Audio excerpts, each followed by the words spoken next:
get back with another video. Another one of my big concerns is their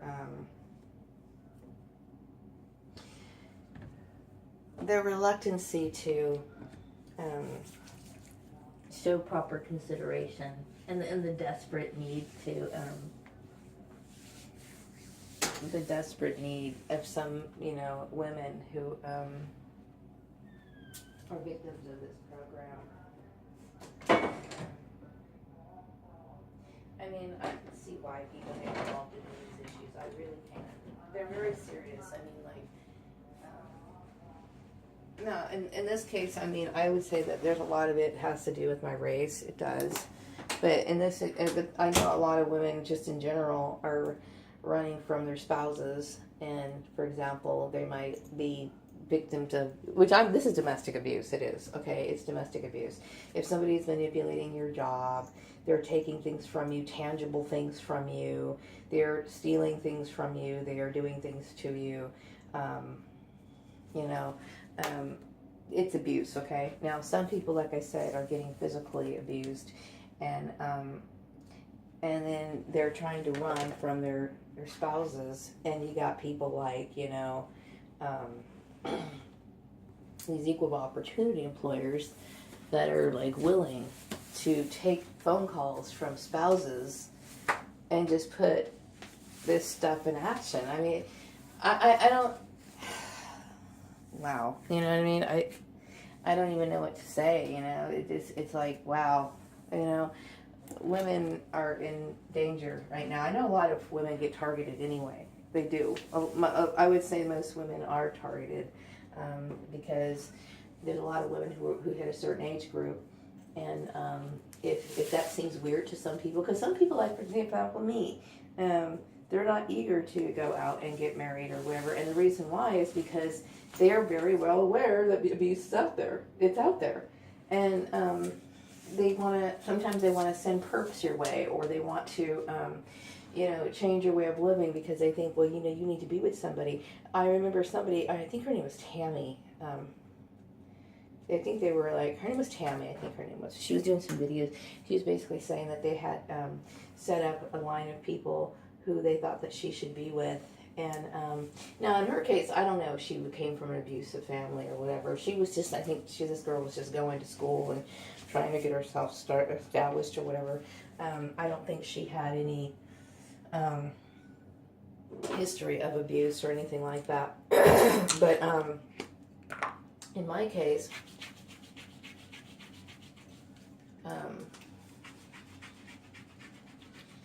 and in a lot of women's cases, and it's nobody's business. That's why I really resent the outside intrusion, because you get these people who don't understand that abusive people who've been abused, don't need to get involved with what the majority get involved in. They don't. It is not in their best interest to sit here and get involved in like these kind of relationships, because if you're prone to being abused just based on the kind of person you are. For example, I'm a unique person who's been a certain way for their entire life. Like, I've been pretty much somebody, who has to have time to shut down when they need to.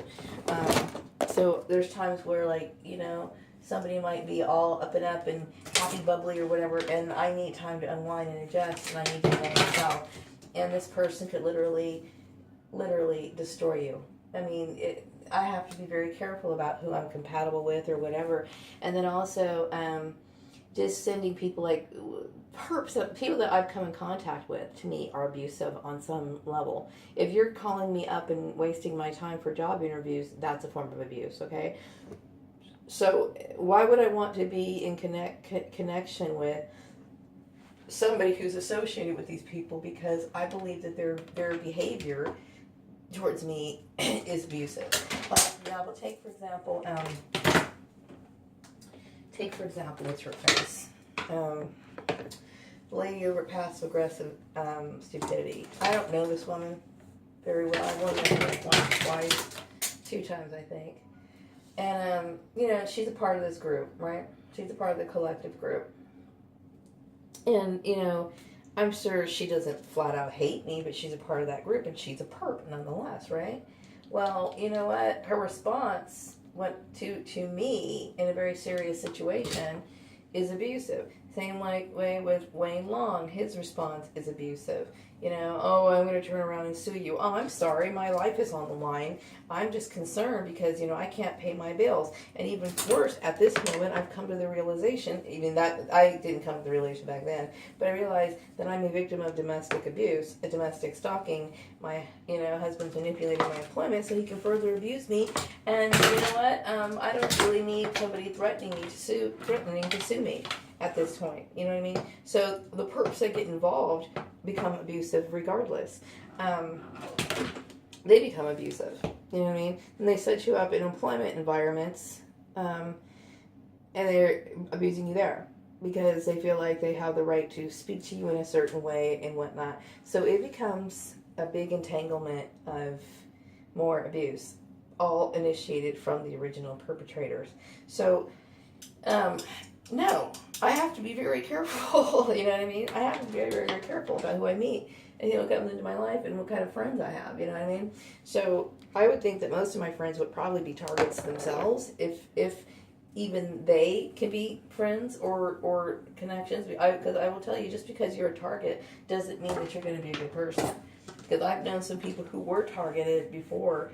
They've experienced the program themselves, and guess what? If they get the opportunity, they can be fucking assholes too. Because many times targets can become perps, you know, in this program. So it's it's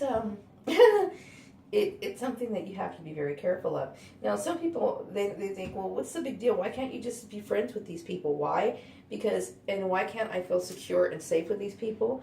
Because I've been mobbed out of my jobs based on racial issues, okay, as well as religious issues, as well as, you know, people digging into my marital life, which that's intrusive. And then my marital life splashing into my work life, which I never wanted it to. The very fact that they're involved and I never asked them to, that's an invasion of my privacy. These people have done nothing but violated my rights. So there's no way in the world I can have warm, fuzzy feelings for them. To me, they're people that I need to be wary of. They are basically murderers to me. And I'm very concerned about people like Jennifer Bloomquist. I think she's a part of this murderous plot. And if something happens to me, you know, I want people to know I suspect her of being involved in it. You know, I don't know this woman very well. I know she worked you know, in the office with me, and I know that she's involved in it somehow. What exactly she's done, I don't know. But I believe that she is involved in it fully, and I will have to say that, you know, she's a part of it, as well as Selena Bruce, as well as Joanna Chavez, as well as Mary Landucci. You know what I mean? I think these people are making up a bunch of shit or whatever. Because, I mean, I don't really know what the deal is, and especially why would you want to track somebody after fucking I've left the Murray's place like 4 years ago. So these people are either in cahoots with my with Piggy's family, you know, and like I said, I don't know Piggy's family. Like his cousin Callie, I don't know her. I don't know her. I don't know her. I don't know her well enough to have any issues with her. I wouldn't know what she looked like if I saw her. I don't remember. I think I met her once or twice handling the real estate transaction. I don't know what she looks like. Like I said, I really don't know anything about her. The only reason why I know what Polly looks like, because I remember what she looks like, because I've, you know, seen her a few times, and I know that Esther looks a lot like Polly, these women. But as far as me knowing Esther, I don't know her. I think I met her once or twice. So how in the world can somebody who you've only met once or twice be able to make a phone call and dictate your life? White privilege? Kind of makes me think so. Wrap up this video. Have a nice day.